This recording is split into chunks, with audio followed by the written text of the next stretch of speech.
Video editor Vinod को हर रात 9 बजे से सुबह 6 बजे तक एडिटिंग के लिए जाना पड़ता है और उसके पीछे उसकी पत्नी रीटा फोन करके अपने प्रियतम को घर बुलाती है।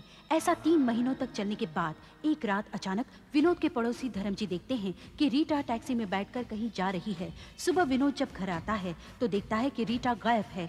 पुलिस टैक्सी वाले को ढूंढ निकालती है। वो बताता है कि उसने रीटा को मरीना लेक के पास छोड़ा था। उसे टैक्सी से एक स्कार्फ भी मिला है जिस पर MFC लिखा हुआ है।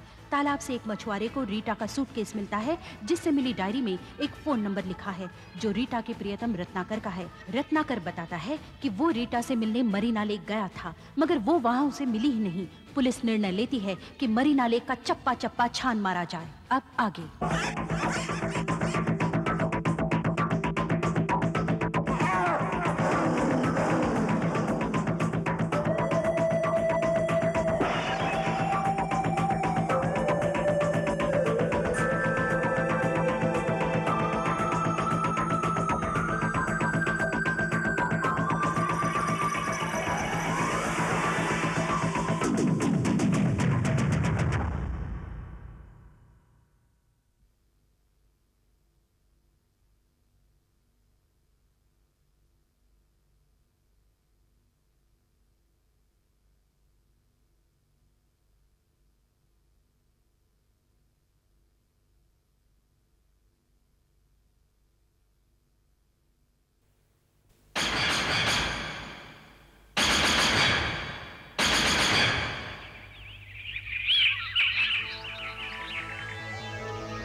देखा, मैंने कहा था रीटा।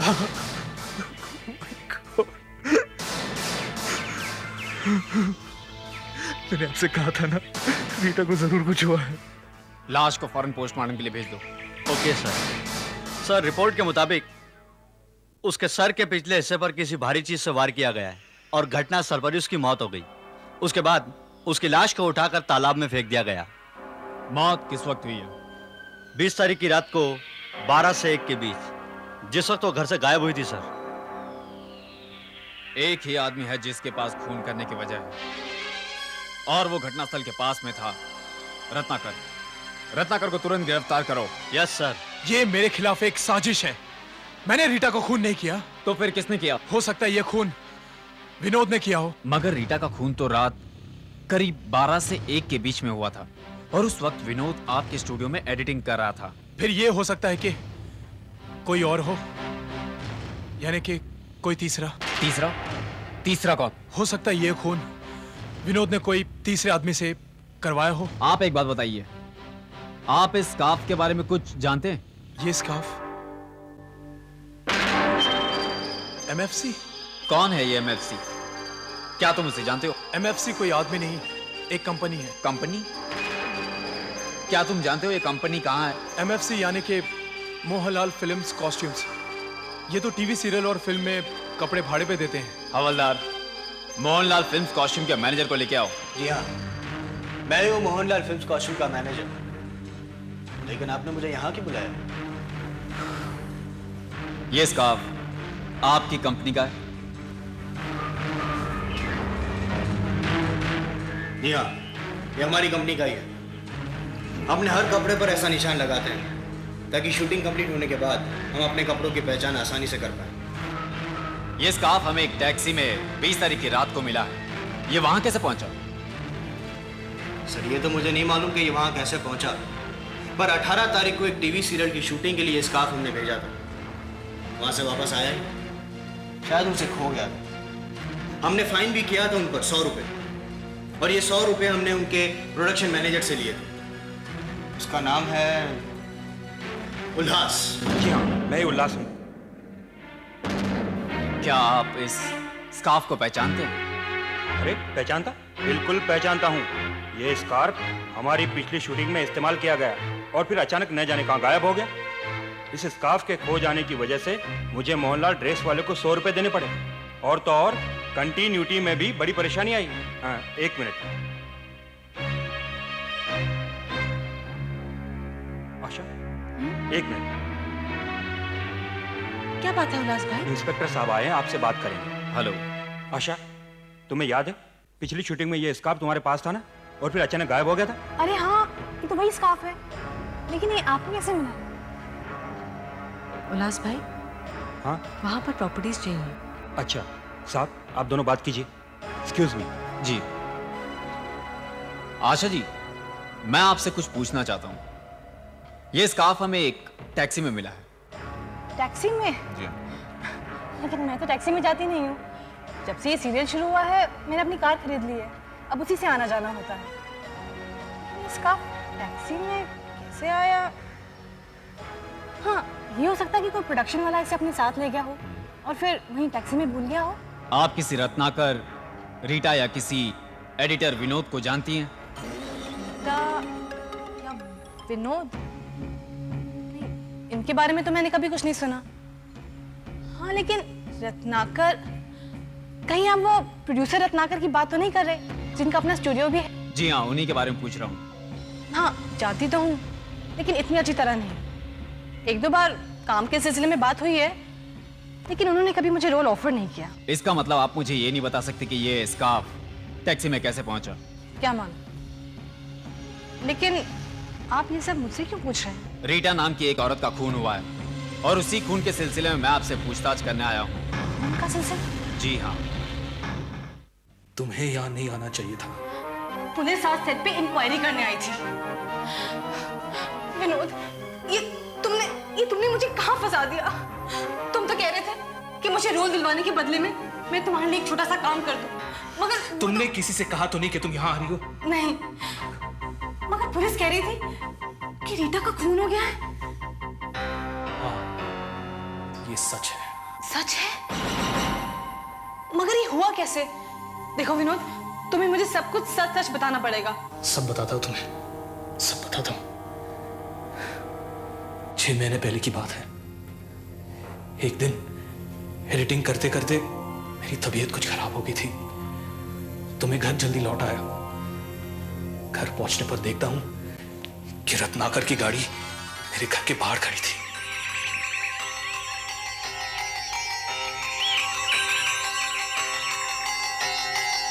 रत्नाकर की गाड़ी और मेरे घर के बाहर। घर में तो सिर्फ रीटा है। इसका मतलब नहीं। इसका मतलब रीटा और रत्नाकर का अफेयर था? हाँ, और उस दिन से मैं उन दोनों से बदला लेना चाहता था। मैं कई दिनों तक सोचता रहा। फिर आखिर में एक बढ़िया सा प्लान आया मेरे दिमाग में। आखिर मैं एक क्राइम सीरियल का एडिटर हूं। सीरियल एडिट करते करते मेरा दिमाग भी एक क्रिमिनल जैसा हो गया है। तुमने किया क्या? एक दिन तुम रोल मांगने के लिए रत्नाकर के स्टूडियो में आई थी। मैंने तुम्हें वहां देखा। तुम्हारी हाइट, दिल डॉल वगैरह एकदम मेरी पत्नी जैसा है। सिर्फ बालों का प्रॉब्लम था, वो मैंने सोचा कि समझ ली। मगर तुम्हें इस काम के लिए पटाया कैसे जाए, ये सोचकर पहले मैंने मोहब्बत सीरियल के प्रोडक्शन मैनेजर उल्लास दादा से बोलकर तुम्हें एक अच्छा सा रोल दिलवाया। Oh my God! इसका मतलब तुमने मुझे वो रोल इसलिए दिलवाया था? अब मैं समझी कि कुछ दिन पहले तुम मेरी मदद मांगने सेट पे क्यों आए थे।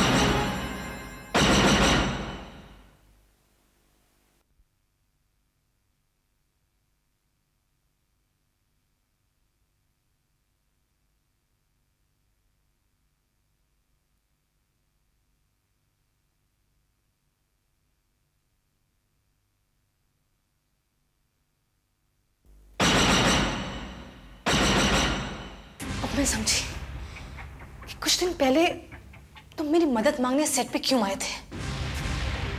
मुझे वो तारीख भी याद है, 18 तारीख थी। देखो आशा, मैंने तुम्हें ये रोल दिलवाया है। अब तुम्हें मेरे लिए एक छोटा सा फेवर करना होगा। रोल दिलवाने के लिए बहुत बहुत शुक्रिया। कहिए, मैं आपके लिए क्या कर सकती हूँ? ज्यादा कुछ नहीं, मैं अपनी बीवी के साथ एक छोटा सा मजाक करना चाहता हूँ, अपनी पत्नी और रत्नाकर के साथ। उसी के लिए तुम्हारी मदद चाहिए मुझे। क्या कर सकती हूँ आपके लिए? एक्टिंग, जो तुम करती हो। किसकी एक्टिंग करनी पड़ेगी? मेरी बीवी की। तुम्हारी पत्नी की एक्टिंग। तुमने मुझे दूसरे दिन अपने घर बुलाया था। तुम्हारे कहने पे मैंने रीटा के कपड़े पहने, मिस्टर रत्नाकर को फोन किया और रोते रोते टैक्सी पकड़ के मरीना लेक चली गई। हाँ, और मैंने तुम्हें कहा कि वो सूटकेस को पानी में फेंक दो और वहां से चली जाओ। उसके बाद और क्या, मैंने रीटा को मार दिया। मार दिया? हाँ, तुमने उसे मार दिया? मार दिया।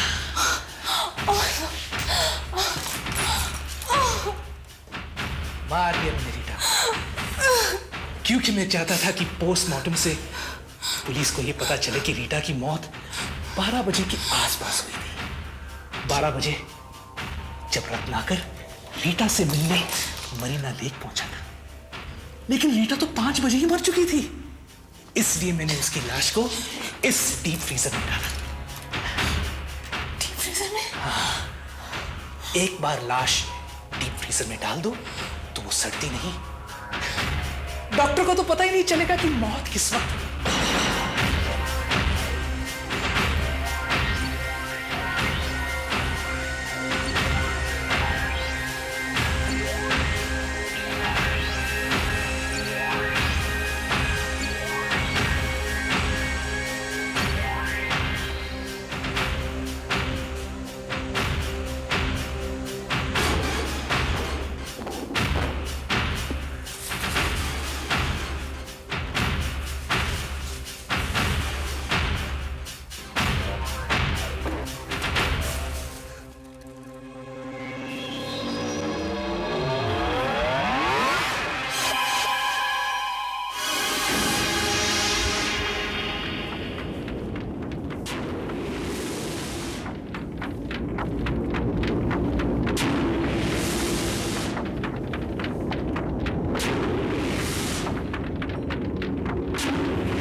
बस अब मुझे आशा का इंतजार करना है।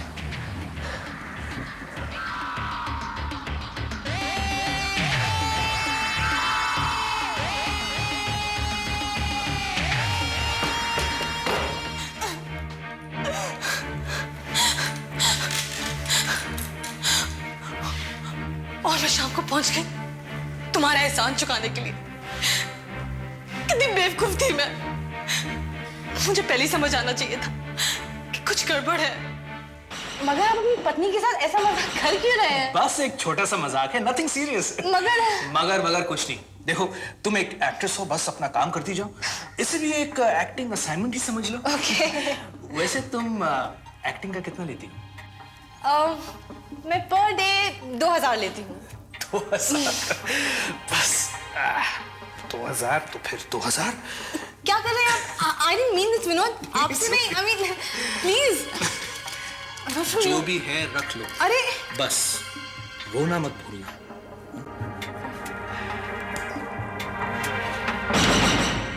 अच्छा, अब मैं एडिटिंग के लिए जा रहा हूँ। जो काम करने के लिए कहा था बिल्कुल मत भूलना। ओके, ठीक है।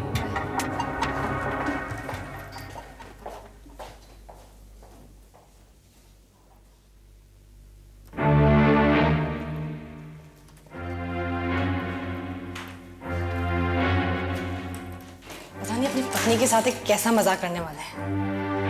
God knows।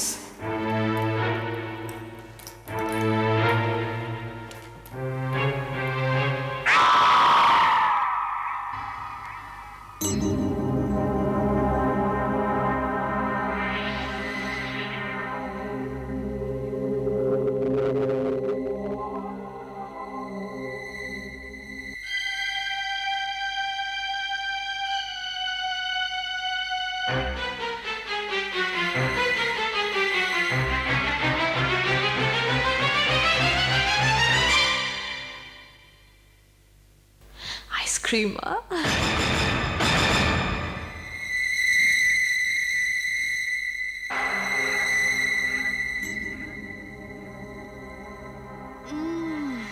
It's good.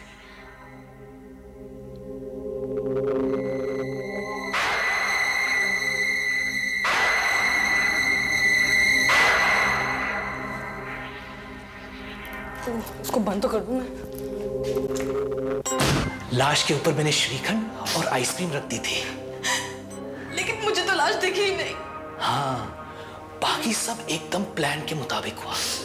जाते समय मैंने फ्रीजर बंद कर दिया, बर्फ पिघलनी शुरू हो गई। 12 बजे के आसपास फ्रीजर गर्म हो गया, लाश सड़नी शुरू हो गई।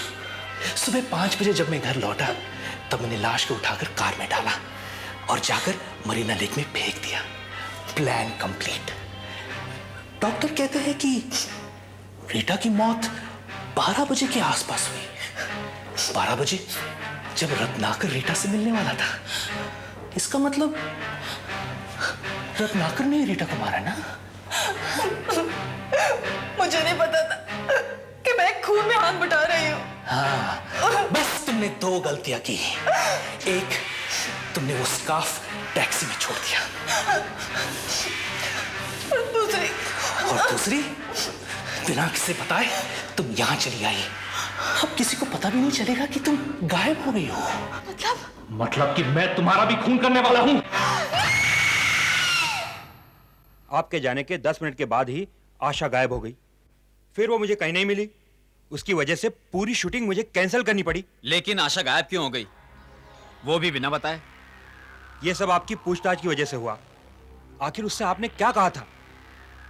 मैं खून के सिलसिले में उससे पूछताछ कर रहा था। खून? मैं ये जानना चाहता था कि क्या वो रत्नाकर या वीडियो एडिटर विनोद या उसकी पत्नी रीटा को जानती है। मगर उसने कहा कि मैं सिर्फ रत्नाकर को जानती हूँ, विनोद या रीटा का तो नाम तक नहीं सुना मैंने। क्या कहा उसने? वो विनोद को नहीं जानती? हाँ। अरे विनोद की वजह से ही तो उसे मेरी सीरियल में काम मिला था। अच्छा जी, विनोद की और हमारी पुरानी जान पहचान थी। उसने मुझसे कहा कैसे भी करके उल्लास भाई आशा को आपकी सीरियल में काम दे दो। पहले तो मुझे कुछ शक हुआ कि आखिर में ये चक्कर क्या है, लेकिन साहब आखिर वो हमारा दोस्त है, उसकी बात माननी पड़ी और मैंने आशा को अपनी सीरियल में काम दे दिया। लेकिन आशा विनोद को अच्छी तरह से जानती थी सर। अगर आशा विनोद को अच्छी तरह से जानती है तो उसने मुझसे झूठ क्यों बोला? उसने मुझसे झूठ क्यों बोला? हाँ, हमें इसी वक्त विनोद के घर जाना चाहिए।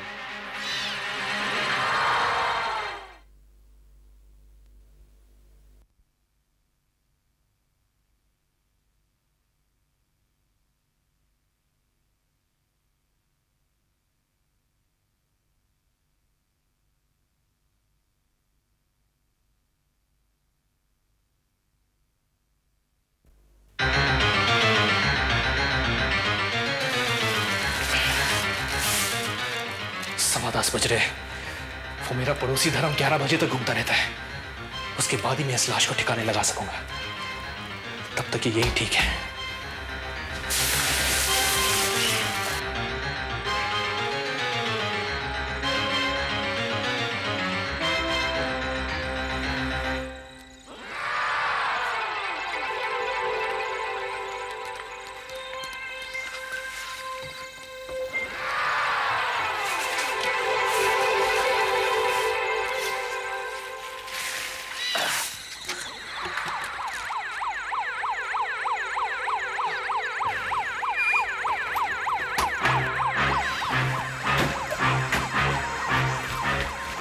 मिस्टर विनोद, मुझे आपके घर की तलाशी लेनी। तलाशी? सर, लेकिन सर देखिए, आप ऐसे क्या चाहिए आपको?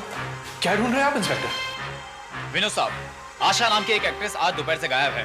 क्या आप उसे जानते हैं? आशा? अरे हाँ, उसे तो मैंने रोल दिलवाया था अपने दोस्त उल्लास से कहकर। लेकिन जब मैंने उससे पूछा कि आप विनोद को जानती हैं तो उसने कहा ना। उसने झूठ क्यों बोला? और उसके बाद वो शूटिंग छोड़कर न जाने कहां चली गई। उसने झूठ क्यों बोला? कहां गई होगी वो? सर मैंने सारा घर छान मारा लेकिन वो कहीं नहीं मिली। देखा इंस्पेक्टर, मैंने आपसे कहा था ना, अरे उसे तो इस घर का पता भी नहीं मालूम। उसने झूठ क्यों बोला? कहाँ गई होगी वो? मुझे तो लगा वो यहां जरूर मिलेगी। मगर वो यहां नहीं आई है सर। ये आवाज कैसी थी? लगता है यहां से आई है। लगता है फ्रीजर खराब हो गया है सर। खराब? हाँ।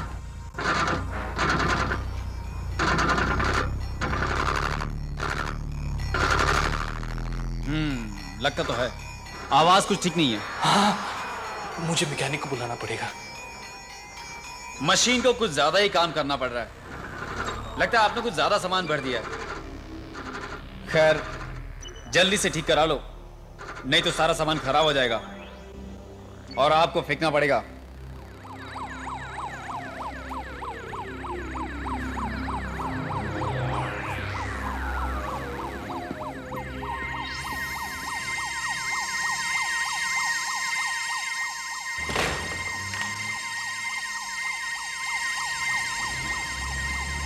लगता है कुछ गड़बड़ जरूर है। क्या हुआ सर? नहीं, कुछ नहीं हुआ, कुछ आर नहीं यू हुआ। Okay sir? कोई बात नहीं, नो प्रॉब्लम। उस दिन भी जब मैं इस घर में आया था, तब भी यहां पर पानी फैला हुआ था। मतलब कुछ गड़बड़ जरूर है।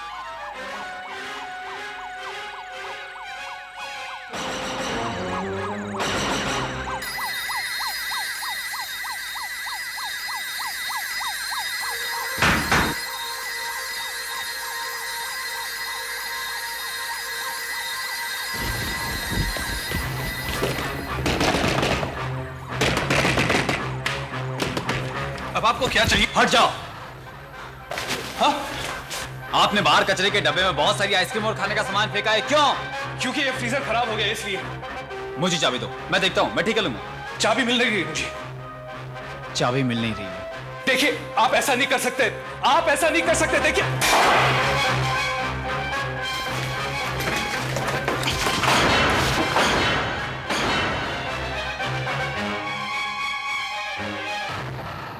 मैं बचने ही वाला था, मैं बचने ही वाला था।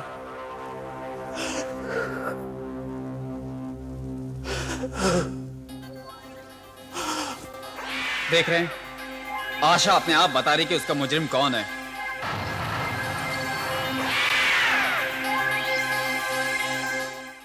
आहट के अगले एपिसोड में देखिए कि कैसे एक होनहार क्रिकेट खिलाड़ी टीम में चुने जाने के लिए क्या क्या नहीं करता। उसे डर है कि उसके बजाय दूसरे खिलाड़ी को चुन लिया जाएगा। वो अपना भविष्य बदलने के लिए एक ऐसे आदमी के पास जाता है जो कि खतरनाक काला जादू वूडू जानता है। मगर वूडू का नाम सुनकर ही वो आदमी कांप उठता है और उस खिलाड़ी को बताता है कि वूडू कितना भयंकर जादू है। मगर बाद में जादू चल ही जाता है और दूसरे खिलाड़ी पर भयानक परिणाम होते हैं। देखिए आहट का अगला जादू, 12वां खिलाड़ी, द 12th मैन। आपका चहेता प्रोग्राम आहट अब टेलीविजन के सबसे ज्यादा पसंद आने वाले प्रोग्रामों की पंक्ति में आ पहुंचा है। आहट की लोकप्रियता में सबसे ज्यादा योगदान हमारे दर्शकों का है। आप हमें लिखिए कि आहट में आप और क्या देखना चाहेंगे, क्या नहीं देखना चाहेंगे, कौन सा एपिसोड अच्छा लगा, किस तरह की कहानियां हमें लेनी चाहिए। हमारा पता आहट, set India private limited, post box number 1742, GPO, Mumbai 400001, India, TVC।